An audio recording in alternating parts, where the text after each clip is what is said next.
Hello there, little feline. I was wondering if you could tell me where my friends are. Yeah, sure. Could you describe them? One of them goes boom, and the other one goes Heard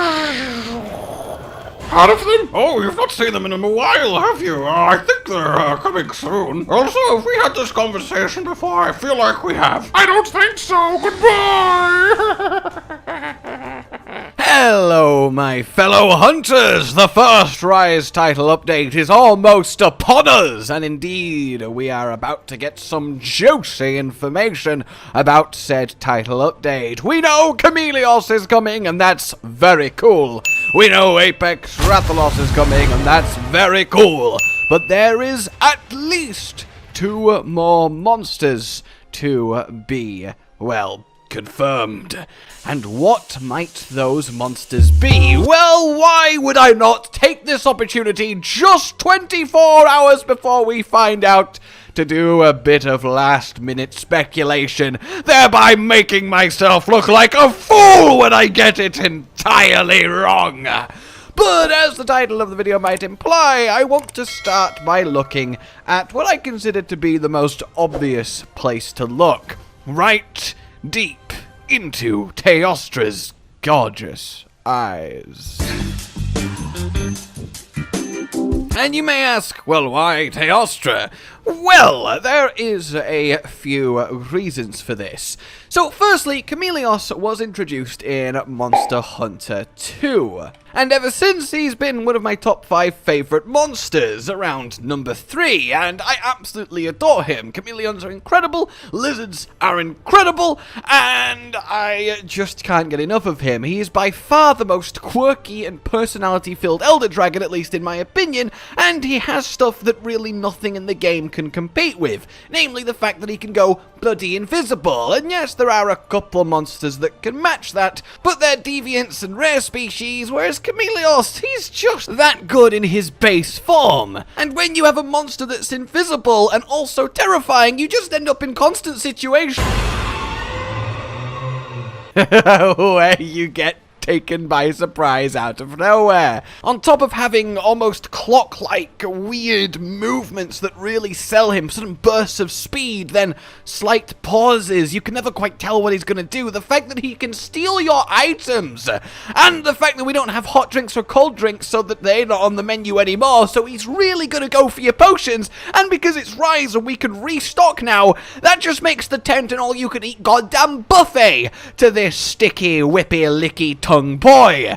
And that's not even it. He is covered in poison clouds that he will send every which way on top of his mist, and I cannot wait to see how they visualize fighting in a zone that has been drenched in mist and poison mist by Chameleos. Oh, it's so exciting. He is truly one of the most wondrous fights that has ever been in Monster Hunter, and you need to absolutely look forward to getting him back again. It was a crying shame that he wasn't in World and Iceborne, and he really should have been, because, to loop back round to the point, Teostra and Kushala Daora were. But again, why? Well, Chameleos, as I said, was introduced in Monster Hunter 2, along with Teostra and along with Kushala Daora.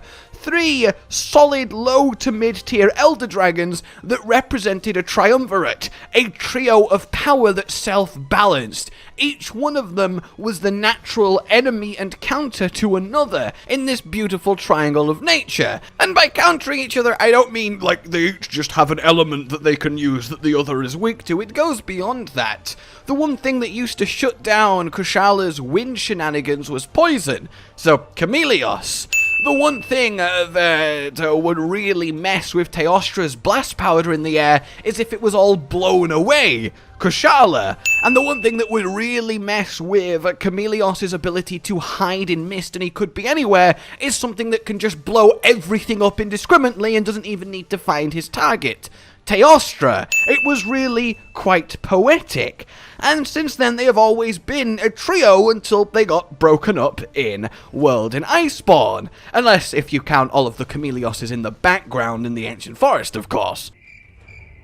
So to me, that's a major point as to why Teostra and perhaps Kushala will join Chameleos in Rise. On top of the fact that both Kushala and Teostra are just majorly popular. Well, I mean, at least Teostra is. I don't know about you, Kushala. Really, absolutely, really, I take every opportunity, don't you? But yes, both popular Elder Dragons that are kind of just standard Elder Dragons to have in your game is a big point in their favor.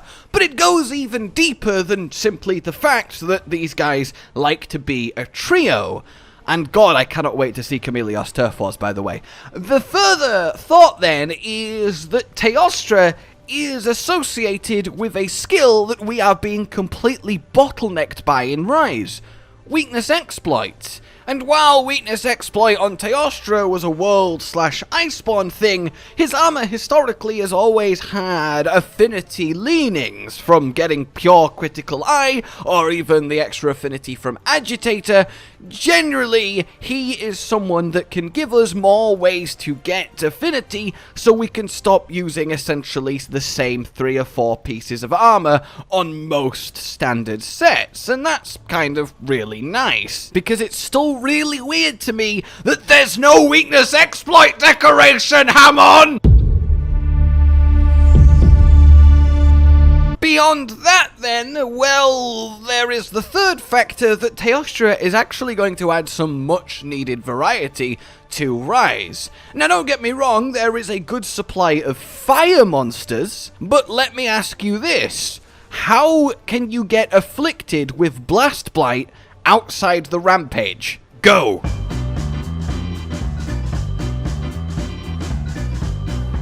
The answer is only, and I do mean only, via Somnicanth of all monsters. You know, the aquatic Leviathan? That is the only way to get Blast Blight, when she gets out one of her explosive shells and powders it into the air. So, you kinda need more than that. I know what you're thinking. Obviously there is Hellfire, which works similar, but it's not Blast, is it? It is not Blast. So adding in that would be a really nice way to give us more blast options, of which there are very, very limited at the moment. You also have the fact that it's an Elder Dragon, and you want to be adding strong monsters at this stage, because adding low tier stuff just isn't a satisfying addition, as its armor wouldn't be useful and the fight would last 3 minutes. Now don't get me wrong, I personally would love to see an injection of multiple lower tier monsters just because they're awesome, but it doesn't make sense to have that as a meaningful content injection, because it isn't meaningful, at least in terms of time.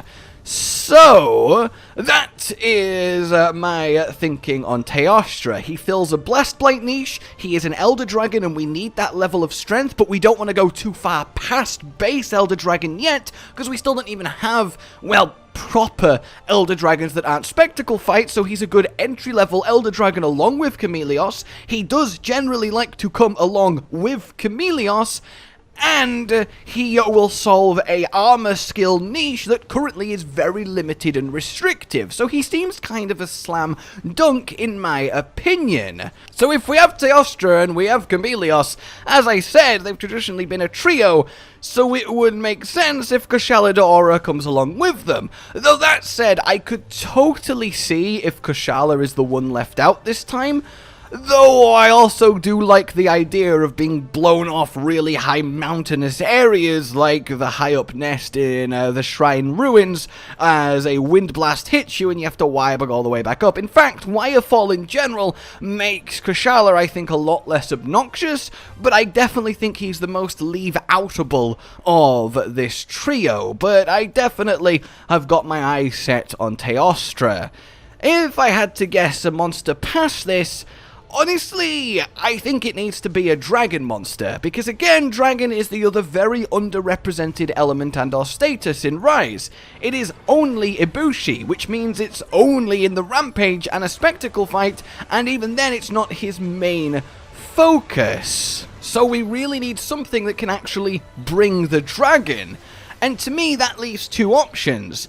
Deviljho, which I think is a really good contender, he matches Rajang, he is an Elder Dragon level threat, so he's a meaningful challenge. We don't have an invader in the game, really, that actually is a consistent threat that can show up. He is a much-loved monster that's been around since his introduction. No one would ever be like, oh, Deviljho. Honestly, the only real negative I can say to him is that he was the first update for World, so it might be a bit weird to repeat that in the first update for Rise. But also, we only have 2 Brute Wyverns in Baroth and Anjanath. That's tier 1 and tier 2, but we need at least 1 tier 3 Brute Wyvern, so he kind of solves a lot of niches that, again, aren't in the game. Invader, Dragon, Strong Brute Wyvern, and he matches Rajang and completes that pairing. I definitely think we need to get some sort of threatening Invader injected into the game, and Deviljho accomplishes that while also filling lots of niches that exist in the game. If you want to go a little bit past that, there's something like Valstrax, who I have theorized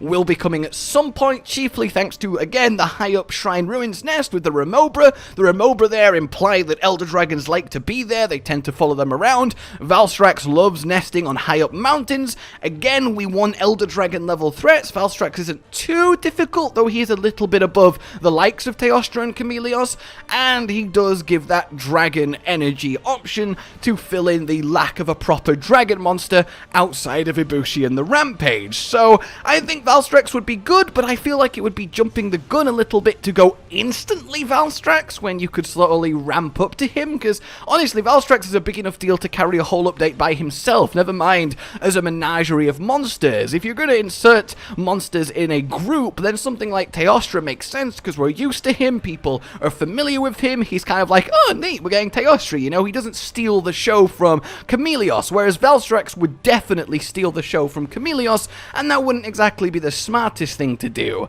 Past that, then, you've got stuff like a whole new monster, but I doubt we're going to see a ton of those. I mean, I'm sure we definitely will in general, of course we will, but I doubt they're going to be flooded at us. If we already had multiple base old Elder Dragons in the game, then I could see it, but when the roster is so empty on the Elder front, filling it out firstly with a new one might seem a little bit out of place when there's so much good to draw from, especially when development time is perhaps more restricted than they would like, forcing this section of the game to not be part of the base game to begin with. I fully believe the monsters we're getting in the first title update should and were at least planned to just be in the game to begin with. So essentially, my top 3 predictions go Teostra, followed by Deviljho, followed by a new monster with an outside possibility of Valstrax and Kushala Daora. That is kinda where my thoughts lie, based on what makes sense for both the game and the other monsters already in it. Let me know what you guys think of these musings. At any rate, we will find out, well, in like 24 hours, and I will be back here again, either going, ha ha, I told you, or, well, you know what, guys, I may be able to stop predicting things, that's cool. But in any case, it's always fun to do so. Like you've enjoyed this, subscribe for more, and I will see you soon. A goodbye. Josh, Cotton, and Hollow with the videos, dropping the humor like a hammer on your tippy toes, bringing entertainment on a daily arrangement to take our insanity and turn it into entertainment. Yes, I said entertainment twice, to reiterate that it is nice to look into your faces on a mostly daily basis when you let us in your homes to make the whole world a stage. Goodbye.